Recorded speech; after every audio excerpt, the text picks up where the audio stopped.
Southeast Asia. The year is 1956. The place is a secret military laboratory for developing and producing weapons of mass destruction. Work has been underway here for several years on a powerful new generation of bacteriological weapon.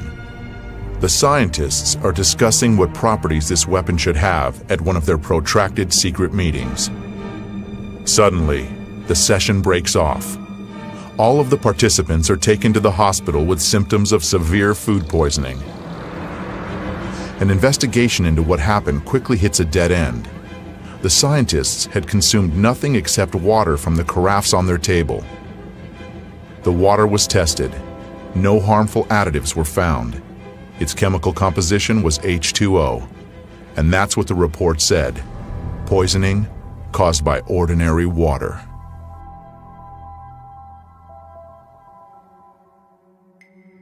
"20 years later, a fantastic hypothesis was put forward. A hypothesis that could explain water's unpredictable behavior. Water has memory. Experiments done in many countries around the world have shown that water receives and makes an imprint of any outside influence, remembering everything that occurs in the space that surrounds it. Any substance coming into contact with water leaves a trace in the water. Had our ancestors guessed this when they used silver vessels to turn ordinary water into healing water? It is today the best antibiotic that is made, as good in Afghanistan and Iraq. The American army uses this water, 1 atom per 100 million, to kill all the germs in a wound. So the President of the United States uses this water to keep infectious bugs from his hand. So I said, how can this water be? As it records information, water acquires new properties, yet its chemical composition remains unchanged. So their theory was the chemical composition of the water is important. Now the sensational news is that that is nonsense. The structure of water is much more important than the chemical composition.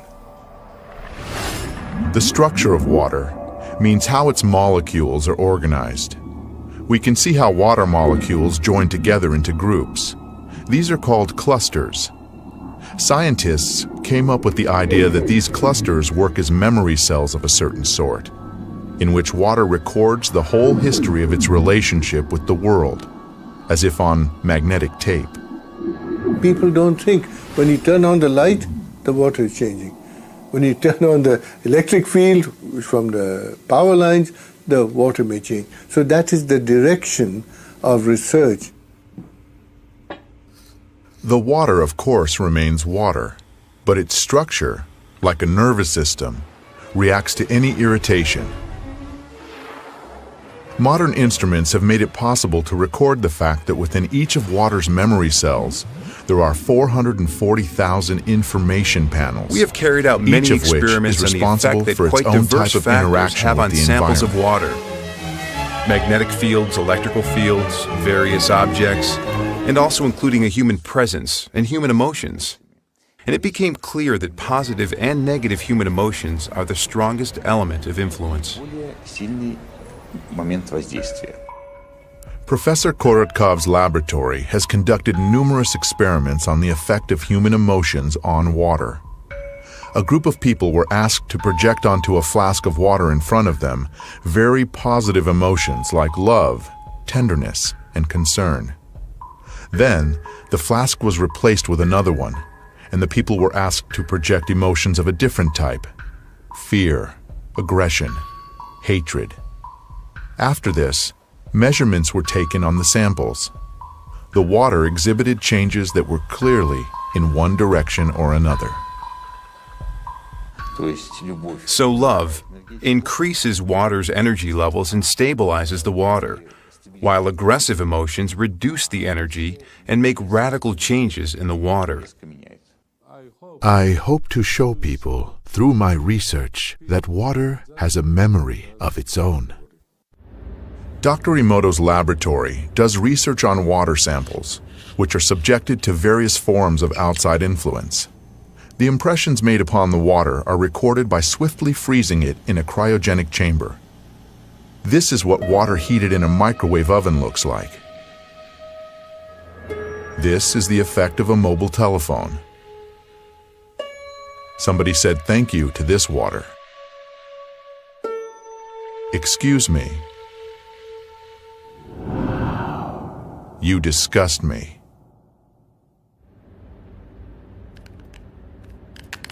With modern technology, it is possible to structurize water artificially. When seeds were grown under laboratory conditions using this kind of water, the soy sprouts had 6 times greater photon radiation than when ordinary water was used. Using structurized water makes vegetables ripen faster and increases the amount of useful microelements and vegetable proteins several-fold.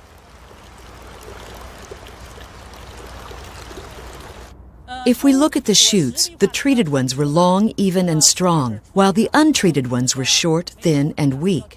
If we look at the plants today, those from the selected seeds have all ripened, but the ones from non-selected seeds have not.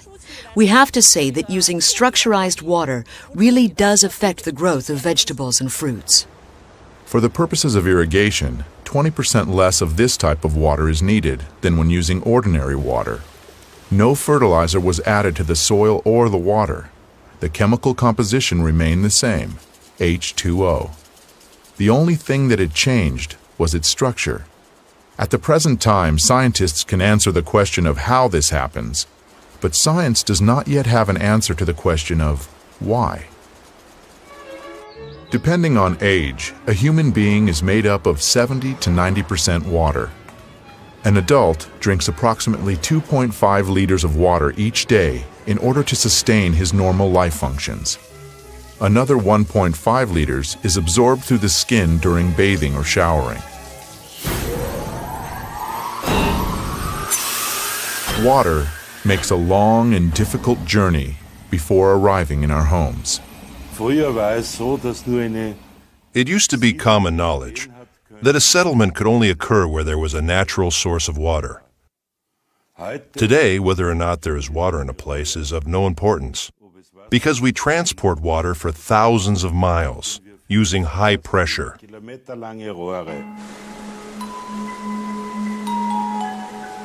In nature, rivers and streams always flow along a smoothly curving course.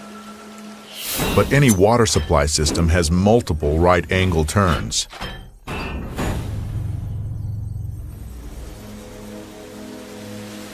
The natural structure of the water breaks down more and more with each such turn. Water from a water supply system which flows into our homes through pipes has various forms, crystals of various forms, but they are all deformed. That is, it may look like this. It can look like this or have these crystals in many other arrangements, but you won't see any symmetry or beauty. We subjected water to super-weak magnetic field impulses. These fields are tens of thousands of times weaker than the Earth's natural magnetic field. That means they are negligibly small from the standpoint of modern science. Fish were introduced into water that had been treated in this way, and the fish soon produced an unusual hatch of small fry. They differed radically from other fish to which they were related, though they looked as much alike as twins.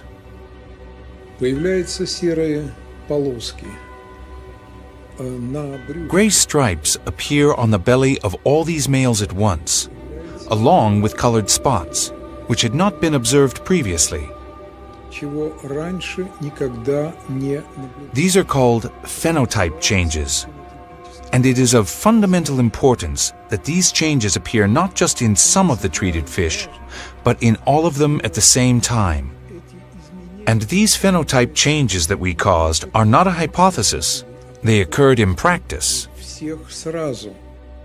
The experiment resulted in changes not only in the outward appearance of the fish, but also in their behavior. They began to react to outside stimuli in the same way. It was as if the whole school had acquired a collective mind.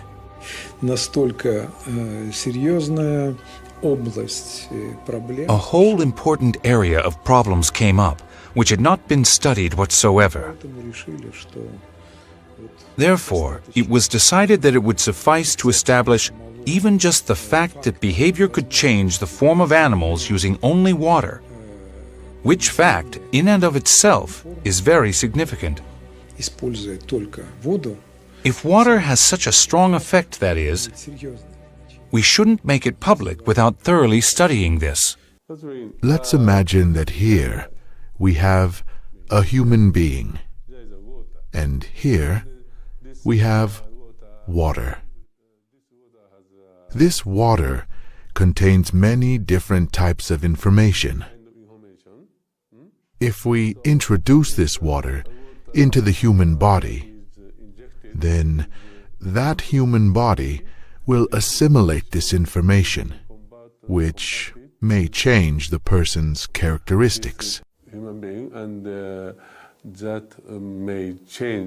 Let us see how this type of water affects human blood. The doctor is drawing blood from a patient's finger. Using a special microscope, we shall be able to see the condition of her body from this drop.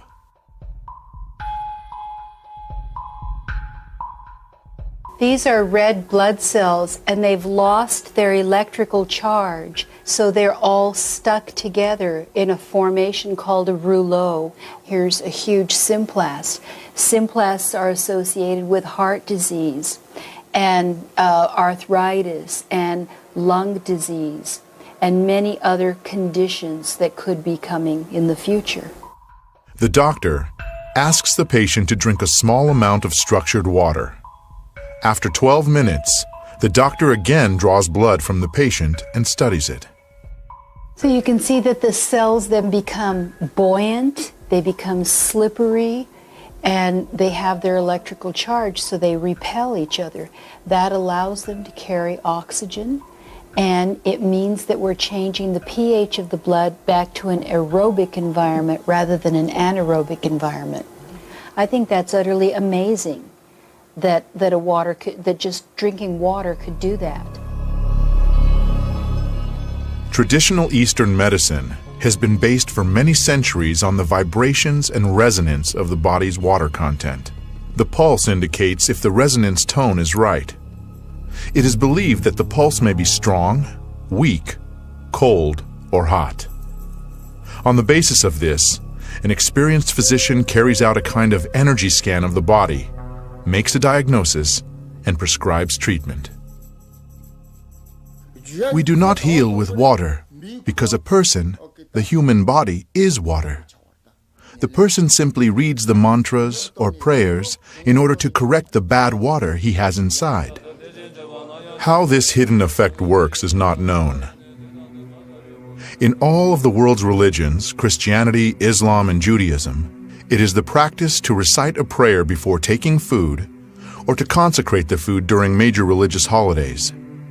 How often do we stop and think, what for? And how did the certainty arise in such dissimilar religions that this is the right thing to do? Why did something that science is only now trying to understand seem obvious to our ancestors? It turns out that the frequency of vibrations in the prayers of any religion uttered in any language is 8 Hertz, which corresponds to the frequency of the oscillations of the Earth's magnetic field. Therefore, a prayer, pronounced with love, creates a harmonic structure in water, which is an ingredient of absolutely all food. We now have some idea about how this happens through the structurization of water clusters, water molecules. Therefore, we can take some purely practical advice from this. To sit down at the table in a very good mood, and under no circumstances to dine with cruel or aggressive-minded people, because this will have a direct destructive effect on our health. In 1995, Dr. Masaru Emoto was the first one to record musical impressions on water. In Dr. Emoto's laboratory, they presented water with different types of music, after which they froze the water and then under the microscope could clearly see the crystals that the water had formed.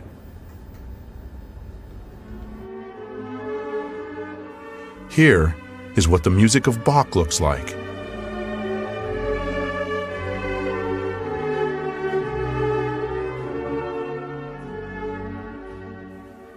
Mozart.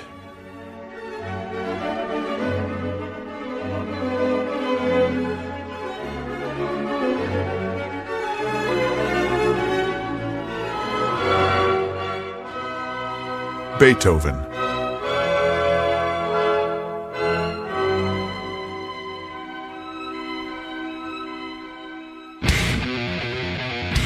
Heavy rock.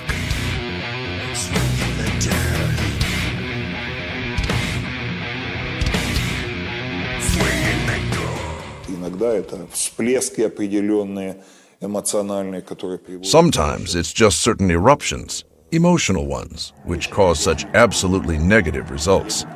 I can't recall a case in which such a negative spewing out of emotions as this happened at a classical music concert.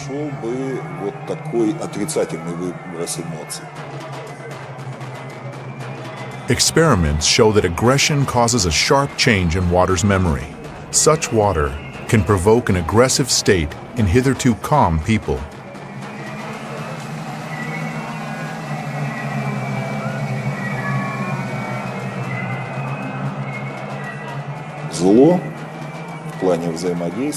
Strange as it might seem, evil interacts more easily and simply. Apparently, this has to do with the sensitivities of human beings who always feel negative things more acutely.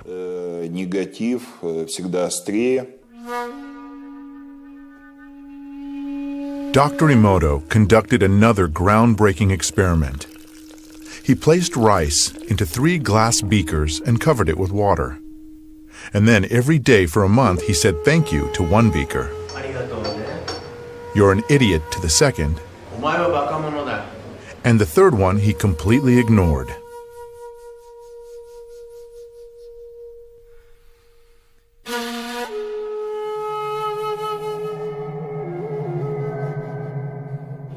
After 1 month, the rice that had been thanked began to ferment, giving off a strong, pleasant aroma.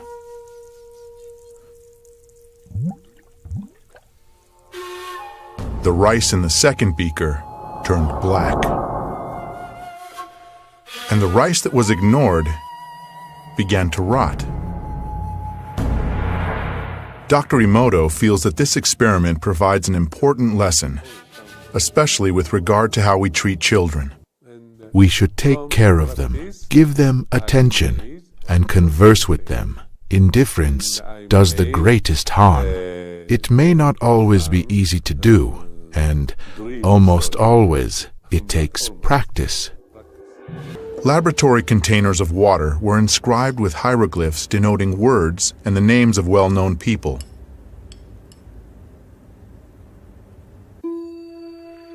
Love, hope, soul, Mother Teresa, Hitler. Dr. Emoto's numerous experiments aimed at finding the word that cleanses water most powerfully have shown that it is not just one word, but a combination of 2. Love and gratitude.